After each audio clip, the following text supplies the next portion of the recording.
What's up, everybody? Welcome to Men in Stripes, brought to you by StripeHype.com, a fan-sided network. Excited to be back after the NFL draft and getting ready for, man, we're not too far away from training camp, so we are getting in the football swing of things, folks. Post-free agency, post-draft time.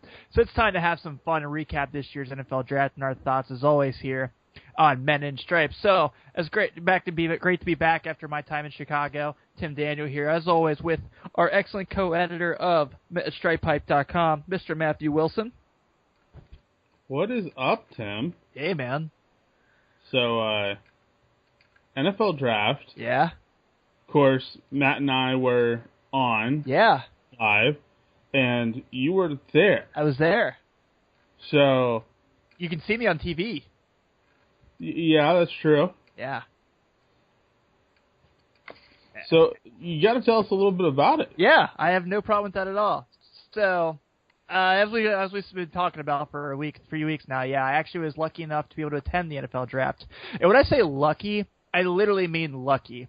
So here's how this works. It goes to anyone who's gone to like LA or stuff like that, go to see like Jimmy Kimmel, go to like Price is Right, Family Feud or anything. You actually go through a website called oneiota.com, and we're 2 weeks removed now, so I can tell this story and not get in trouble from One Iota, hopefully. I mean, there's nothing they can do to me. They let me in. So, my buddies and I, it's me and my three buddies. My buddy Joey flew up from Dallas. I grew up with Joey. And then my two buddies, Chaz and Zach, came with me.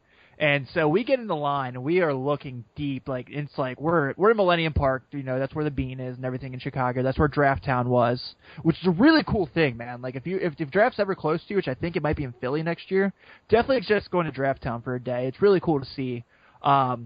Have a lot of cool things where you can like check into different venues and it'll like add up like all your check-ins. You can win prizes. You like make your own VR code, and it like has an app that you download to the phone. So anytime you get your photo taken anywhere, anything you do, it goes straight to the app. Like they take the photo and send it straight there to your code. So that's a really cool feature they have. But that's another part of this. So we're in line and we're kind of looking around. So we had what was called general admission seat fillers, which we didn't realize meant you might get in the draft.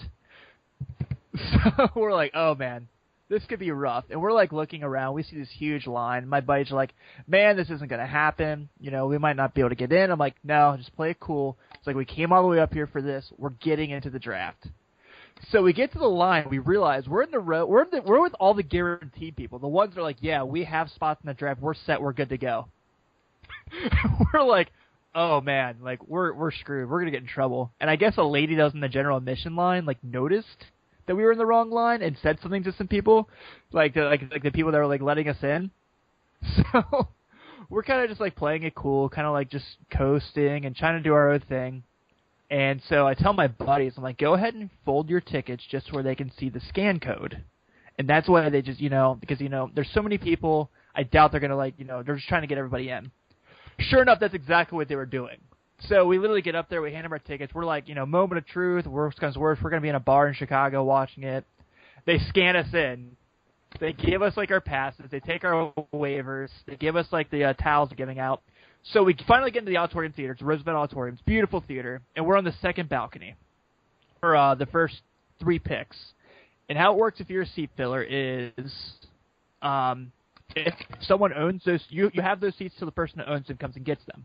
So we're kind of sitting there, and right when golf's picked, this lady comes up to us and goes, I actually have these 4 seats here. So we're on the second, we're like, oh, son of a bitch. We're like, damn it, this sucks. So we're like, okay, where do we go? And the lady's like, go up to the top, and they grab seats there. So we're like, literally, we're so high up that the rafters are in our way to see the stage. We're up there for Wentz, Bosa, Zeke, up to Eli Apple. So we're there for the rest of the top 10. And then I look down to where we're sitting originally. I see 4 more seats there, and I'm like, guys, let's go back down there. Let's take those. What's the worst that happens? So we go down there, and the lady grabs. She's like, do you guys want to move down? We're like, yeah, we're too. And she's like, follow me. So we're like, keep walking down these steps, until we realize we're on the floor right when Tampa's picking Vernon Hargreaves. So my buddies Zach and Chaz gets put in this one row, and the row's full. So my buddy Joe and I are like, well, what the hell? Why'd you guys bring us down here if it's full? The lady goes, there's just 2 seats right there in the 4th row. You guys can have those. So for the rest of the first round, we were in the fourth row, right in like the way of Roger Goodell. He can see us spot on like every time he's coming out. And when they pick William Jackson, you can literally hear me on the television screaming in excitement. So overall, it was ridiculous. Man, it's so okay when you're there. Like, so I mean, we've watched it for years. You know, we're diehard fans, and you get nervous watching on TV. You're like, man, I really wanted that guy. That guy's gone. I mean, hopefully, this guy drops to us. So when Coleman's taken by Cleveland, I'm like, oh, I mean, that's a good pick for Hugh. I'm glad with that pick. I was like, but you know, the what if's still out there. Anyone who's listened to this show for weeks knows how much I wanted Fuller. And Houston makes the trade with Washington, and I'm like, no, they wouldn't do that, would they? And sure enough, that's where Houston takes Fuller. And I'm like, oh, okay, well, there's the other wideouts there. We'll be fine. And then Dotson goes to Washington next pick. I'm like, I see Minnesota. I'm like, they're going to take Treadwell. I was like, what the hell are the Bengals going to do? So sure enough, when they take Treadwell, I have these Vikings fans in front of me, and they're going nuts. They're all excited. I'm like, yeah, you jerks. And so I'm like, man, who the hell do the Bengals take? Like, I doubt they're not. I don't think they'll take a wide receiver here anymore. It's like maybe they'll go ahead and get Miller or Boyd or something, because at that point, the draft's so crazy, you don't know at this point.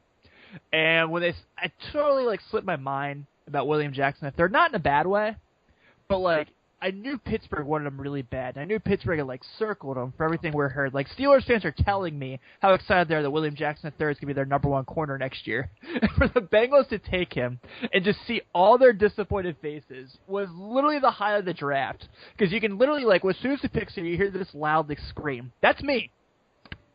Yeah. And Roger Goodell legitimately looks at me and he goes, did you like that pick or something? And then NFL Snapchat came up to me like, hey, do you mind giving us your opinion on the pick?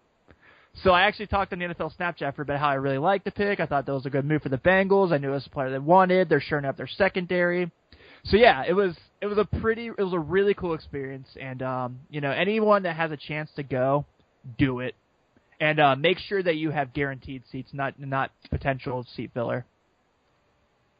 So of course, earlier in that day, I happened to say, top 5 players on my draft board for the Bengals. William Jackson III was on my draft board. Yeah. That was what was entertaining me, was the fact that I sat there, looked at my draft board, I'm like, all right, well, Treadwell's probably not going to be there. You know my true feelings on Will Fuller. So I put Corey Coleman and Josh Doctson. Obvious choices. Well, it's like I told you, man. I had no way expected Fuller to be the first of that group to go. No, that definitely not. But what was interesting is, I put Deron Reed there. I put Kim Diche there, and then I was trying to find a fifth person. I'm like, okay, who has the potential to be there that the Bengals could use?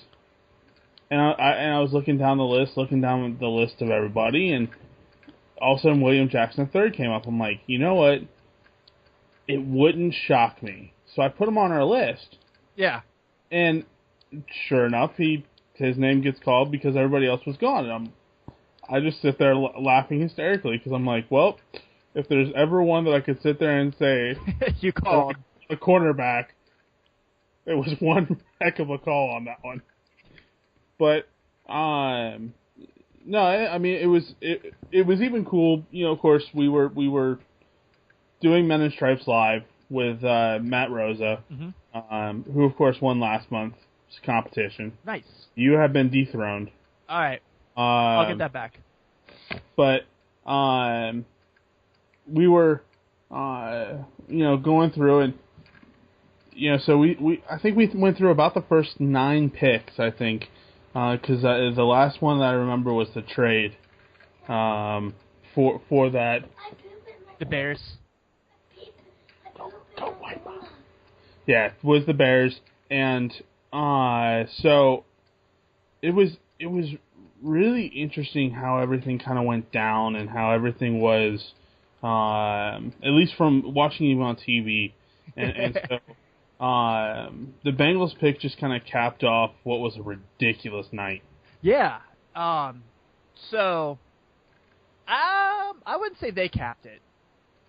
Because when Denver trades up with Seattle, no way am I thinking there, like, before that trade, I'm like, nah, I guess Paxton Lynch will go sometime tomorrow. No, when Denver makes the trade, all of a sudden you just see everyone in, like, our section just go, holy crap, they pulled the trigger. They're getting Paxton Lynch. And that was, like, the biggest, like, oh, man, so Denver really is going to do it. Yeah. And then when who is it? When Arizona takes Chingwei, that was kind of like, you kind of saw, like, the Cardinal fans over there kind of, like, looking puzzled for a minute. Not because, I kind of asked somebody, but I was like, well, why don't you like that pick? And they're like, well, he's a good player. They're like, we just thought we had better needs. I'm like, that was the best player on the board that you guys could have got right there. Maybe Billings, because at that time I had no idea Billings would drop to us in the 4th round, like no one else did. Yeah. And, so I thought, the first round was definitely interesting. So, yeah, I'm with you. I love the pick. I think that William Jackson would be a great part of this team. It also is that nice cushion, so we don't know what's going to happen with Drake Kirkpatrick now after this being his last year of his contract year. If the Bengals even were going to sign him back because he was not very good last year. Let's just go ahead and put it that way. Dropped a lot of picks. I understand he was playing with injuries, but he was beat a lot. You don't know we're going to give it Darqueze Dennard. We all know how much I love Dennard. I think Dennard's going to be a great CB1 for this team eventually when he's healthy. But, that's a big part there. Adam Jones, he's not getting much younger. As much as I like Chris Lewis-Harris, I don't ever expect him to be a starting corner for the Cincinnati Bengals. So, yeah, you got to like the pick, man. But here's the funny thing about this, and this is the things the Bengals have done, that we're really getting used to. Yeah, they'll have those first-rounders. You're like, man, that's great. The A.J. Greens, the Tyler Eiferts, William Jackson being one of those, I think I can go ahead and say.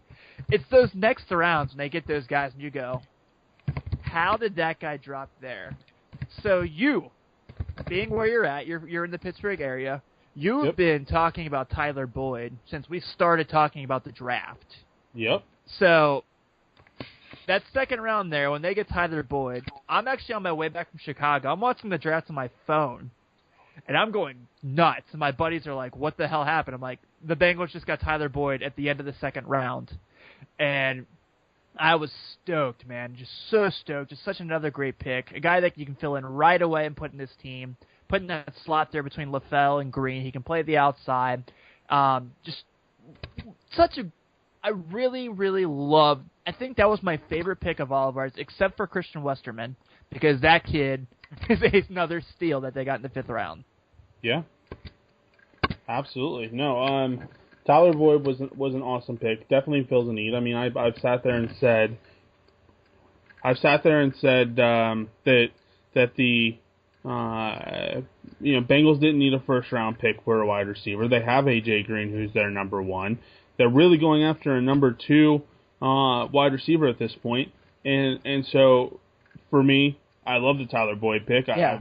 We both have seen him play in person. You with Notre Dame and me with obviously being in Pittsburgh. And he's a very talented young man who's a flexible player. He is a better version of Mohamed Sanu in many ways. He's no stranger to throwing the ball. If I remember correctly, he did a little bit, and he wasn't main quarterback, but he did a little bit of it at Clairton. Mm-hmm. And so, he's somebody that can come in and perform in a better way with more sure hands than what Mohamed Sanu was. Right. And so, a talented player that really what Sanu was supposed to be. So, for me, I love that pick. Andrew Billings falling to the 4th. You should have seen it was funny sitting there at work.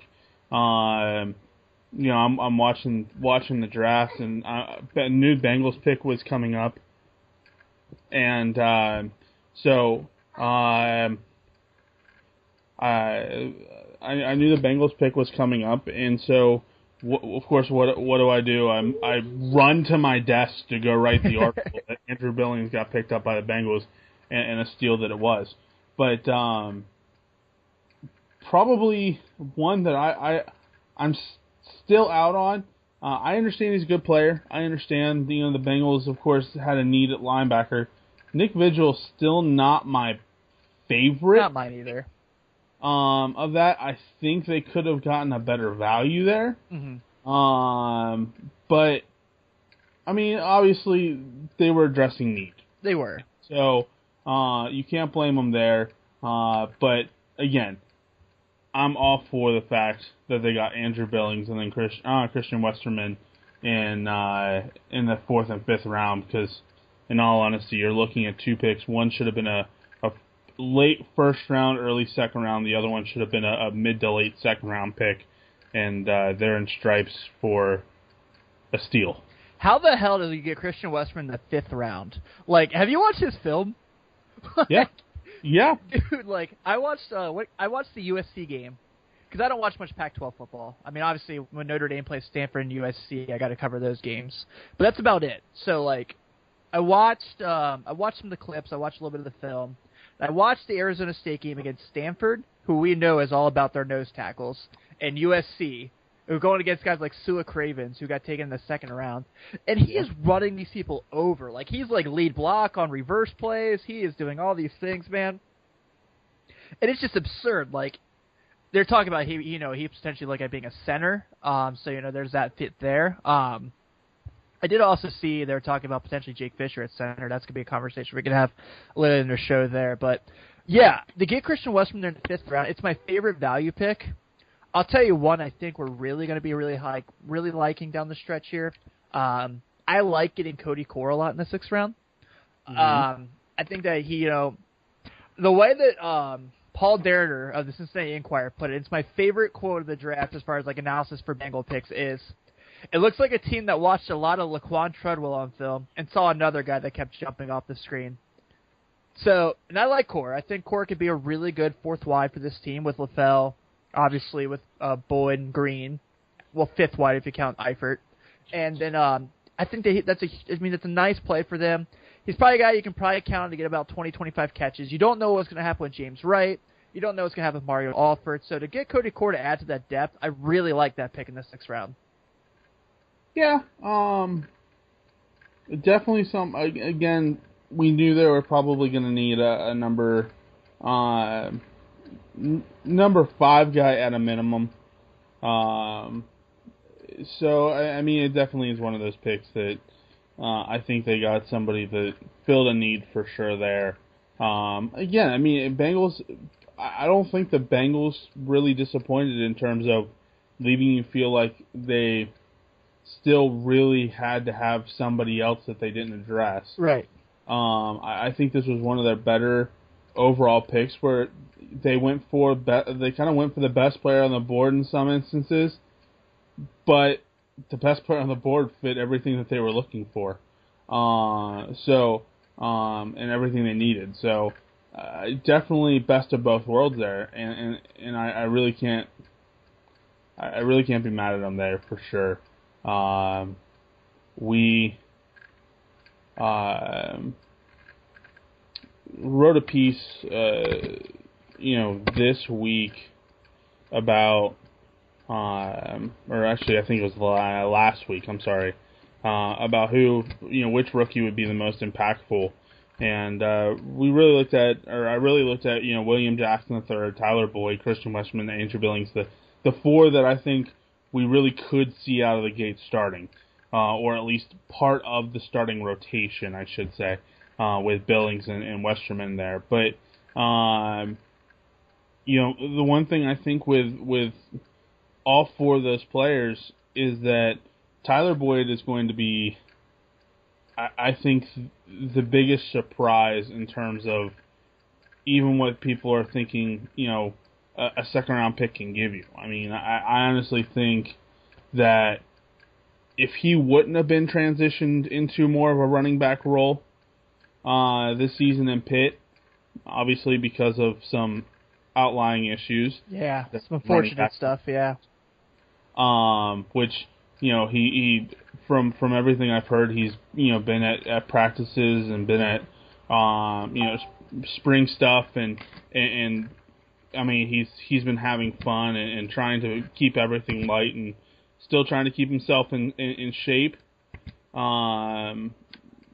I mean, he's obviously getting better and handling it very well. But Tyler Boyd probably would have been our first round wide receiver. Yeah. It wasn't for the fact that he got shifted around so much this year. And so, again, he's one of those guys that I think he's going to be somebody that Andy Dalton's going to look to often. I think he is going to kind of come up to that Marvin Jones by the end of the season type role, where he's kind of that option, because we all know that they're going to try to blanket A.J. Green over the top with a safety. We all know that Tyler Eifert's going to be somebody that they're focusing on in the middle of the pack with linebackers and even the strong safety. So that leaves one-on-one matchups with Brendan LaFell and with Tyler Boyd. And so Tyler Boyd really is going to be, I think, a special player in Cincinnati. And I think we'll see somebody who's probably going to grow more in season one than we saw with Marvin Jones and Mohamed Sanu both. Well, you mentioned you think it's a better version of Mohamed Sanu. I 100% agree with that. Is Marvin Jones really that much better than Tyler Boyd? Like, is there really going to be much of a talent difference there? I really don't think so. I think the one thing that we're going to see, I think Tyler Boyd is more of a strong route runner, find the gap kind of guy. I think Marvin Jones created a lot of his opportunities. And I don't see Tyler Boyd being one to create opportunities as much as Marvin Jones did. Now, that comes with experience and that comes with time. But at least out of year one, I should say that I don't think he's going to be fully Marvin Jones right out of the gate. But he's definitely going to be somebody that the Bengals rely on late in the season, crunch time. And if you've read the article from yesterday, he may be the difference between the Bengals getting the first wild card spot and maybe even winning the division. What is this maybe winning the division? They're winning the division. I'm tired of hearing this Pittsburgh stuff. Like, first off, did you read? Yes. My 5 bold predictions. I did not. I will get to that. So the 5 bold predictions were kind of, I'll say it. It killed me in some ways, but I was happy to say it in others. I see them not winning the AFC North. I see the Steelers kind of taking that back, at least, again, taking a look at everything that's going on. With Le'Veon Bell coming back, still having Ben Roethlisberger. Granted, they're losing Martavis Bryant, but Marcus Wheaton isn't a terrible player.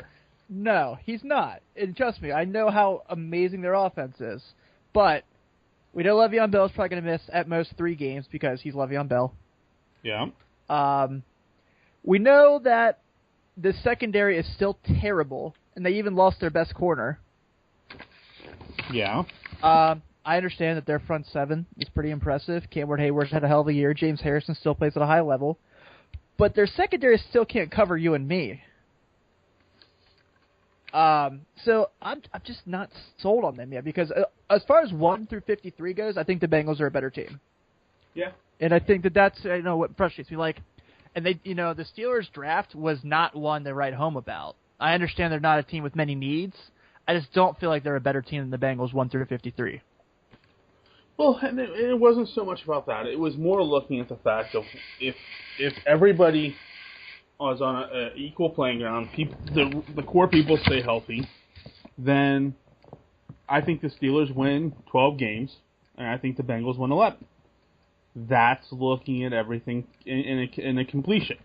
However, I said in one point, the Bengals will win a playoff game. Yep. Now here's the other one, and maybe I know at least bold prediction-wise, this gets me excited. It should get most Bengals fans excited. I also said Bengals will win the AFC Championship. Ooh. Now, if you look at this year is probably the most wide open opportunity for the Bengals to take the AFC Championship. And I know we said a little bit last year, but if you look at it, Broncos are kind of in dire straits a little bit. They lost some key players on defense. They definitely lost a couple key players on offense. So they're missing a lot of huge components that made them Super Bowl champs last year. Mm-hmm. You have the Steelers, and the Bengals match up against the Steelers very well. Yep. In an overall head-to-head competition. And so it's kind of a matter of who wins that game, who allows their emotions to... who can keep their emotions in check the best. And I think there was a lot of growth in last year with the Bengals because they really hadn't dealt with that kind of rivalry before. Yeah, I agree with that. The Patriots are, have always done terrible in years where they haven't gotten caught cheating something. And so Brady's suspended for the first 4 games. For now. Well, we also know that the next step, that if he appeals to it, is going to be a full board appeal.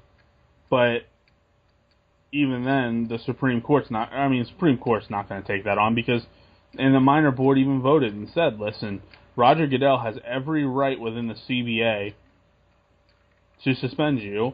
If you don't like it, you shouldn't have gone for a new CBA that basically gave him power. Deal with it. So we kind of know that even if he appeals, he's going to have a 4-game suspension. I mean, unless he waits till last minute, which of course there's statute of limitations before, for the appeals process. But so, and too, Brady, we don't know what this Patriots team is going to be overall. I mean, every year they lose some pieces, they get some pieces, and somehow they seem to mesh. But not every year do they all fit together, especially once you get to playoff time. Yeah. And that leaves you're either going to have the Kansas City Chiefs, who I like a lot roster-wise. I like them, but at the same time, they're not unbeatable. No. Oakland's roster's stacked. Oakland roster's stacked. I think they're a wild card 2 spot. Yeah. I think that's who the Steelers are going to probably play if they don't get the bye. And I think the Steelers end up beating an Oakland type team. I see them as a wild card too. I'm not gonna diss them there. But on the other side too, you have I don't think the Broncos are going to be as good this year. I think it's Kansas City's division to lose. I agree. And the Texans and Colts are kind of the next who's going to win that one. And both of those teams are beatable. I actually went as far as to say I think the Jaguars would win that division this year. I like the Jaguars. However, and no offense, I like the Titans too. I love what the Titans did in the draft. The Titans are going to be that division is going to be a difficult division. The AFC North is still going to be the toughest division overall, just because of that competition. But by no means is that the AFC South going to be anything but difficult. So, and needless to say, I don't. After taking a look all at what Andrew Luck's done in Indianapolis, I don't think anymore he is really the answer. Well, it's hard to say, but and I think part of the reason isn't his fault. Part of the reason is who do they have around him? That's your crazy talk right there. Who do they have around him? Oh no, I agree with that part. I'm saying that he's not. If you think he's not the answer, that's crazy talk. But again, he's not the answer because the answer isn't there. The answer isn't his fault. Because the answer is in wide receiver. Yeah. And they haven't gotten him. He's got T.Y., and that's about it. Yeah. But you're going to tell me T.Y. Hilton's going to basically take that team on his shoulders and run with it? I saw a fantasy football ranking the other day, T.Y. Hilton above A.J. Green, and I literally closed the article. there's only one issue I have with that, and that's the fact that that's the only guy they have, Mm-hmm. and so he's going to be blanketed the whole time. Yeah, because they lost Colby Fleener. Yeah. And we know Frank Gore's not going to be doing any help back there anymore. No. So yeah, I mean, I think it's fair. But the guy's also like never been protected. Like the offensive line is brutal. Yeah, I mean that's one of those things that he had protection his first year and it dissipated because of age, and they've never gotten the same type of protection since. And I don't think he'll ever beat the Patriots. Like the Patriots treat him like he's Achilles Smith. Yeah. Oh, they basically treat him like what Vontaze Burfict treats Antonio Brown, a ragdoll. Yeah. Yeah. So, oh, trust me, I heard all about that when I was in Chicago. All about it. By the way, because we just said Vontaze Burfict, how about Burfict and Pac-Man Jones being named basically honorary captains of FC Cincy against the Riverhounds? First off, and Jeremy Hill and Gio Bernard.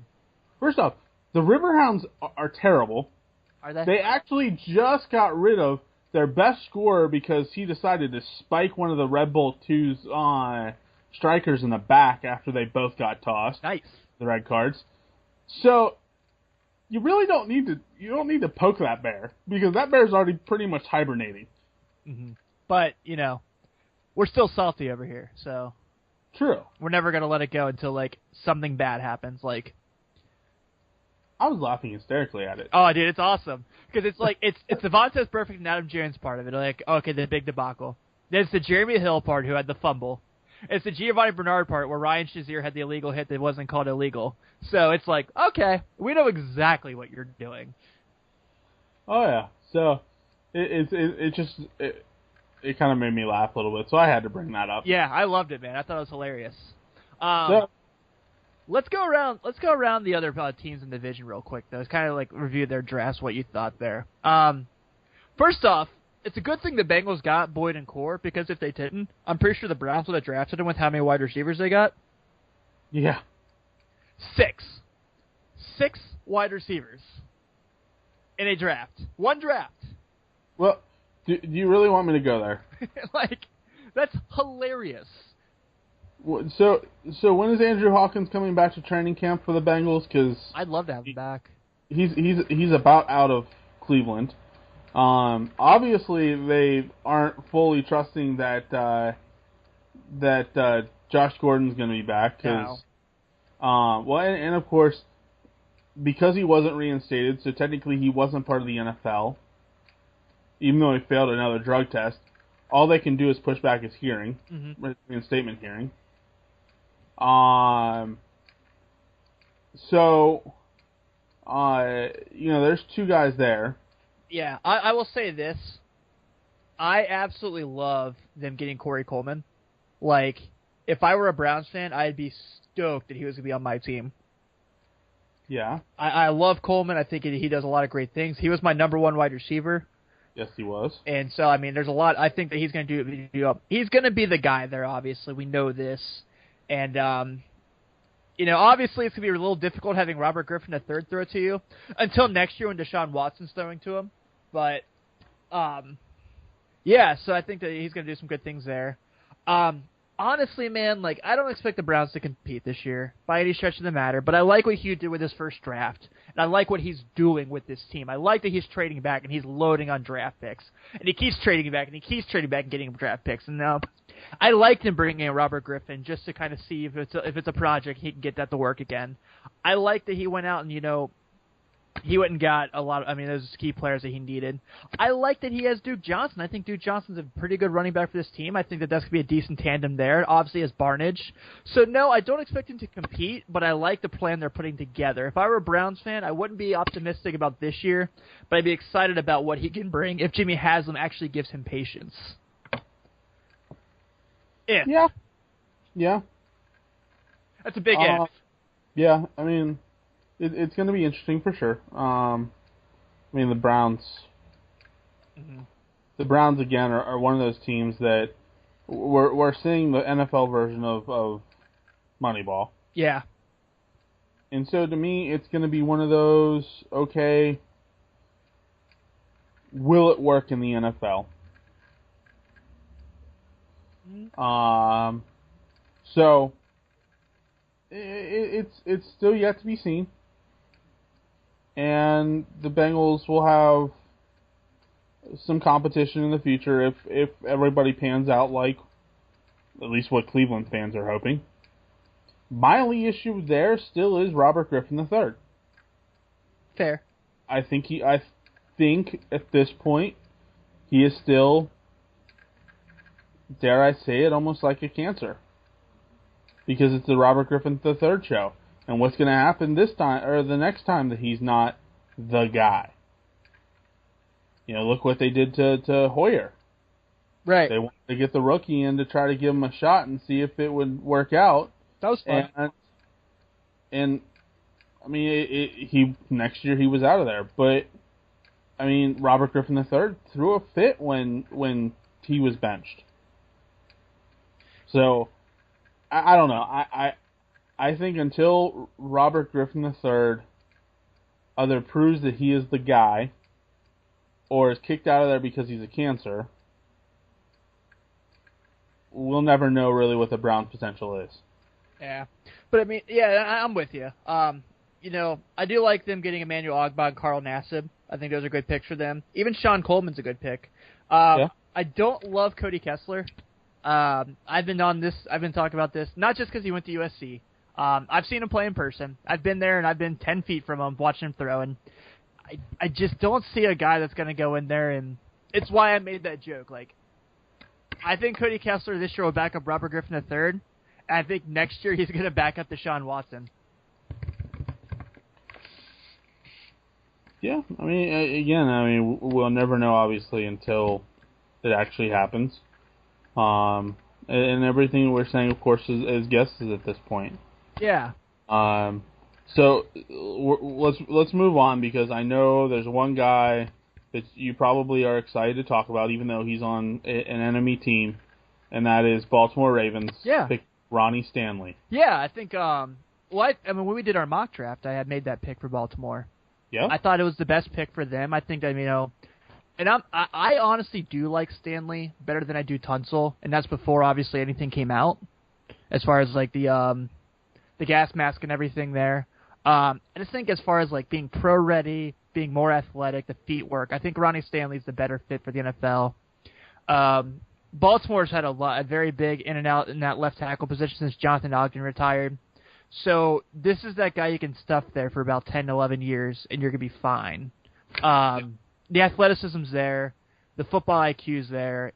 I mean, this is the guy that had to block for a lot of so-so quarterbacks. You know, Tommy Reese, Everett Golson, guys like that, and he gave them empty pockets all the time. So I do really like Ronnie Stanley going there. But I'll be honest with you, man. Like, that's not my favorite. Like, as much as I love that pick for them, that's not my favorite pick of their draft. Mine's Tavon Young from Temple. I was very high on that kid as a late steal. Thought that he could be a really good corner that could come in. Maybe even being a Bengals 4th, 5th round guy if they decide to add on to William Jackson. For Baltimore to get him in the 4th round and pick 104, that's a really nice pick for them, along with their like 18 other 4th round picks. And getting Kenneth Dixon, a guy a lot of people love from Louisiana Tech. I thought I liked him a lot too. So I really liked what Baltimore did with their draft. Obviously, the big important one everyone's talking about, and rightfully so, is Keenan Reynolds. If you watched Keenan Reynolds at Navy, you immediately fell in love with the way the kid played football. So I'm really happy that he's going to get his shot in the NFL. Yeah. No, I mean, and again, I mean, it goes back to there were some smart picks this year. I mean, it didn't seem like outside of the Steelers' first round pick, in the AFC North, there was many reaches. Right. Artie Burns, no offenses, was a reach, and I still am not convinced that he's anywhere near the answer. Nope. And no offense to our guys over at Still Curtain. I know what came out in terms of, oh, well, you know, that was a smoke screen. They wanted the Bengals to take William Jack. No, they didn't. No, they didn't. First off, you know, every team gave each other high fives at the end of the day. They all were smiling. They all were shaking hands. It's a show. It absolutely is a show. And yes, I understand they called Burns, but I have a feeling the first thing that they picked up the phone and did was call William Jackson. They got the busy signal, and they went, oh crap, we know what's happening. Yep. And so, no offense to them, but it wasn't their first pick. Artie Burns is a second-round pick at best. Yep. And he's not even really the best corner out of even remotely in the second round. Yeah, because I thought Jackson and Ramsey were the two best corners in the draft, and obviously that showed in the first round. And it depended on where you place Ramsey too, because there were some places that put him safety. Yeah. So you could argue there that William Jackson III was the best corner in the draft, depending on where you place Ramsey. But even then, you look at everybody that was there, in terms of corner, and I mean, I'm trying to think the who went, was it early second or was it late first? There was a kid that I was trying to think. I'm trying to think of his name in terms of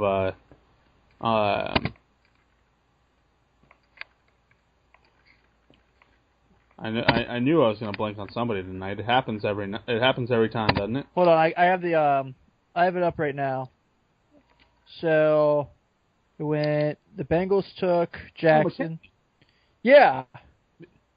Well, Mackenzie Alexander went in the second round to the Vikings, but he was still well sitting there in the first for the Steelers. And no offense, Artie Burns is nowhere near that talent. Now I understand the concern with Alexander was a little bit of his size. He's 5'10", a little stockier, but speed doesn't always make up anything. It has to do with also what's in your head. And Mackenzie Alexander is a better decision maker than what Artie Burns is. So I didn't like that pick at all. Yeah, I even like Xavier Howard from Baylor a little more than like Artie Burns. Yeah, I know he didn't grade out as well as what Burns did, but again, I understand. Even that I would understand over Burns, but I know he didn't grade out as well. Let's put it that way. Yeah, and let's not be fully critical here. I mean, I already said I didn't like the Steelers draft, but there are picks they made that I do think is a good fit. Sean Davis in the second round from Maryland, I like that pick for them. I think that he'll fit in pretty well there. I don't think he'll be anything like Troy Polamalu or Ryan Clark were by any stretch of the means, but he's better than freaking Mike Mitchell, man. So, I mean, you got it like there. And then, honestly, in the seventh round, getting Tyler Matakevich, I'm riding the Temple train tonight, apparently. I liked Matakevich a lot. He's a good tackler. He's not exactly the most athletic guy, but as far as instincts and, like football knowledge and catching things immediately, he's a kid you like there. So I think that he kind of fits that Steeler scheme of that, like, James, not necessarily comparing the talent to James Harrison, but definitely go in there and he's a guy you think is got to make that team, right? Yeah. Yeah, I mean, and by the way, when you get to Temple, say hi to Serenity for me. Serenity, one of our very good writers, and of course, he put out a couple good articles this week as well. So check him out. But he of course is plays for Temple. So he does an awesome job for us for sure. One of the things though, and I kind of like this pick. I like this pick because of size. He fits their offense well. in terms of what they want to do on the outside there in terms of blocking. Gerald Hawkins out of LSU. Yeah. 6'6", big guy. Basically, they've shored up their corners for sure on terms of the pass rush and even the run. But my only concern there goes to they've shored up the corners, but their middle is still so exposed. So I like the pick. I think they had a need at guard more than anything, more than offensive tackle. Mm-hmm. Because I think Andrew Billings is going to absolutely collapse that pocket. Andrew Billings, Geno Atkins, Carlos Dunlap, and Michael Johnson. Well, again, they've got the corners pretty tight there with Villanueva and Hawkins at this point. So you're going to be looking at Damata Pecco, you're going to be looking at Andrew Billings, and you're going to be looking at Geno Atkins to really get to Ben. And that's going to be what should scare Pittsburgh fans the most. Because their corners are going to be off the hook in terms of being shored up and blocked, for sure. So definitely, for me, you're going to have to press inside going against the Steelers. Something that they don't have too many issues doing, especially with Geno there. Of course, the question there, too, is are they going to have a healthy center and Marquise Pouncey? And because he can never stay healthy. Nope. Ever. And the answer there probably is no, which means that leaves their center, or the center of their line, totally exposed. So, love the pick there. Think it does a great thing. I think he's going to pair up with Villanueva very, very well. But I think they ignored during this draft the glaring need at inside offensive line for a guard or a center. Yeah, I think so too. And so that's good. Some things that's going to go back on there. So outside the division, man, what are some picks you really thought? Some really good things there. What teams you did? I'll go ahead and say that obviously like everyone else, this is like the most obvious analysis of the draft.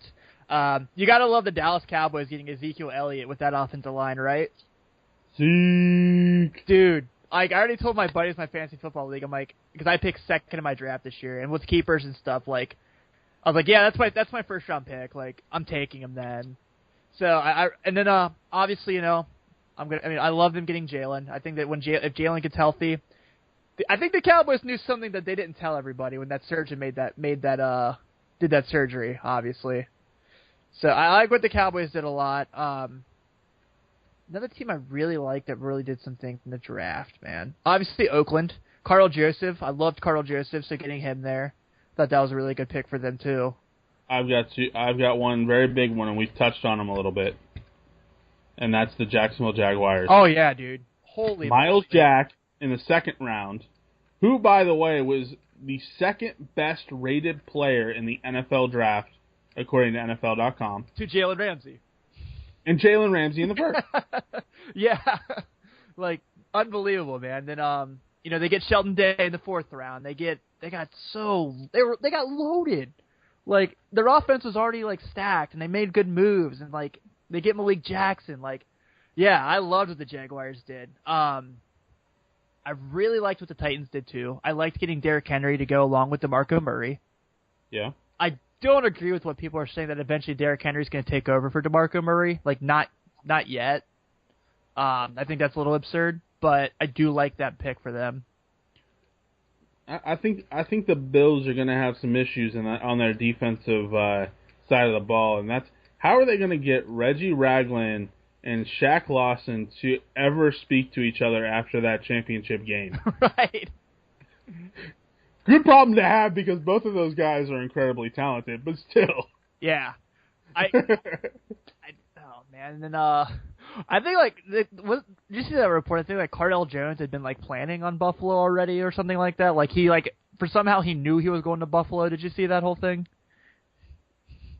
I didn't see it. I heard about it. And a lot of that has to do too with you gotta think how much these scouts have probably been talking to some of these right guys, and the scouts and even coaches talking to coaches. So you know that there was something kind of going on that he was like, all right, well, you know, they're like, okay, if you're there, this pick, we're going to go you. And, you know, and I have a feeling that, you know, some of the coaches, whether it was Rex or whether it was, you know, whether it was the offense coordinator, you almost kind of had a feeling that they had a talk with other Urban Meyer or somebody in Cardale Jones's camp to tip him off that he was going. Yeah, I think so there too.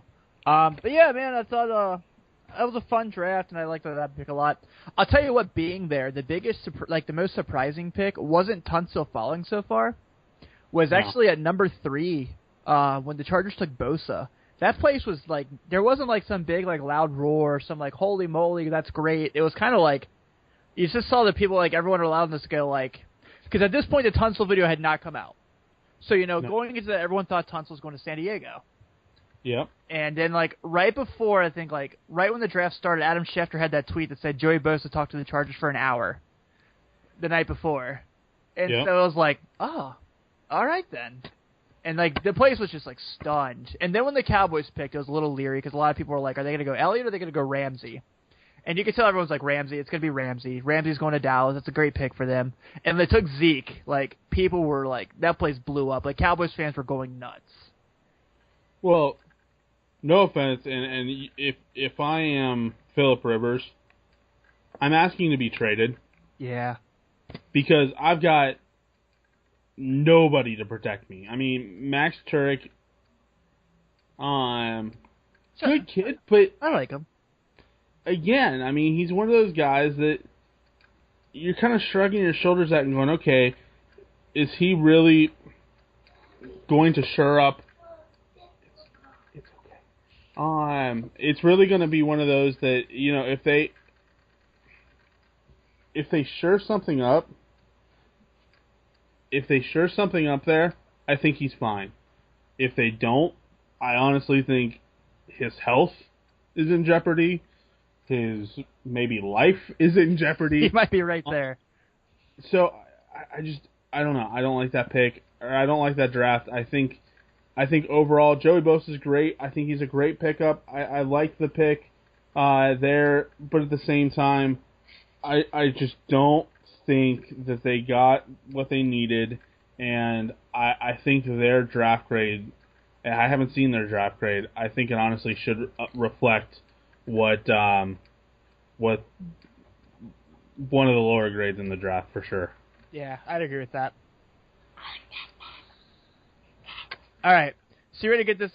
Ready to do a post NFL draft edition of picking up or putting down before we get out of here? Let's do it. All right, so for those of you who are just catching our show for the first time for some reason, why are you just catching our show for the first time? We like to do this each and every week. It's our version of this or that, where we call it picking up or putting down. I'll bring up an opinion. Sometimes Matthew bring up as a question, and we'll tell you what we think about it. So, let's go ahead and start with this one. Let's go a little. We're going to go around the NFL for a bit on these. So the first one here, Matthew.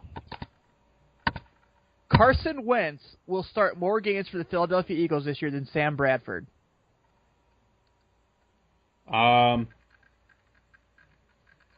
I'm picking up, Yep. And I'm picking up because at this point, number one, I'm not fully sure that Sam Bradford's there.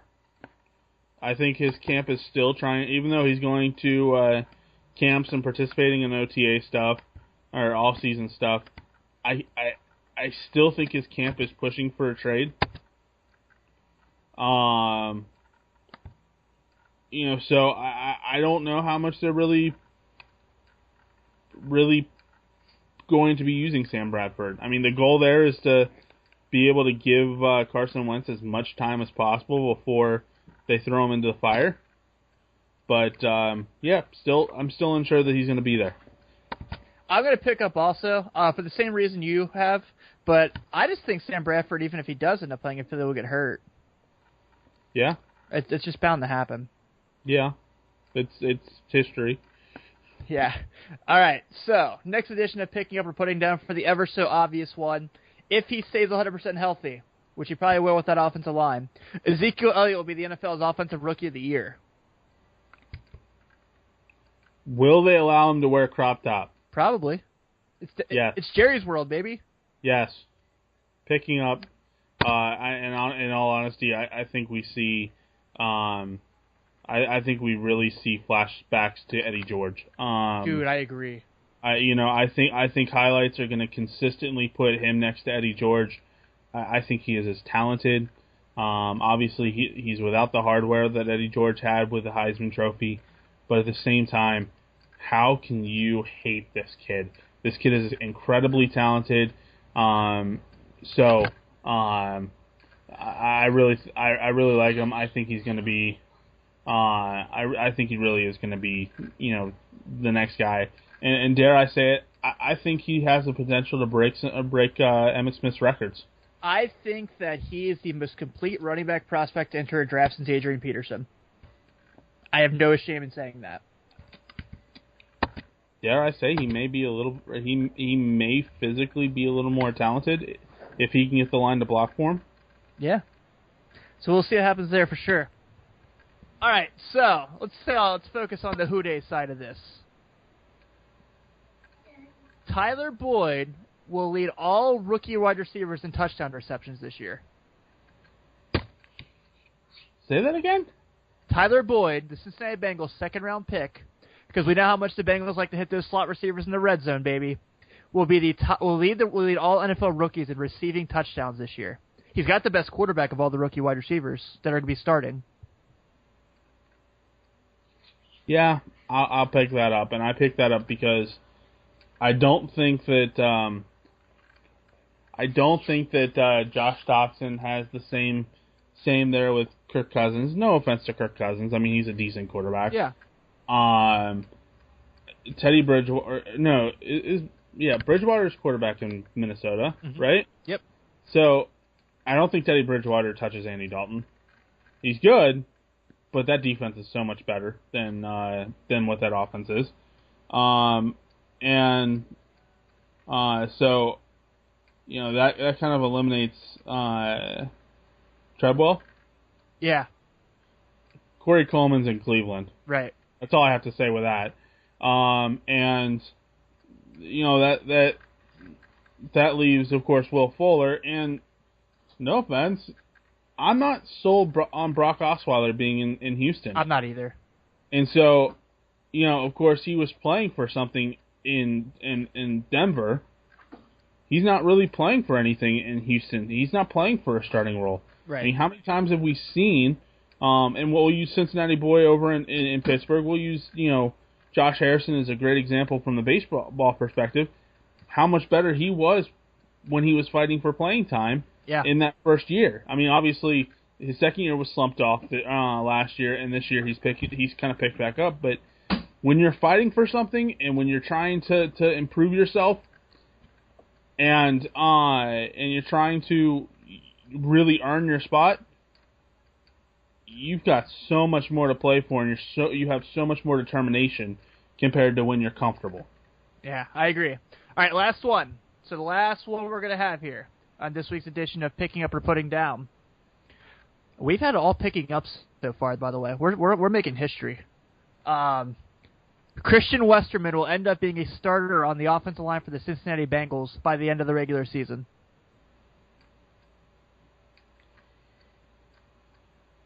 Do I get to be the first one to put that down? Wow. I was too. I'm putting it down.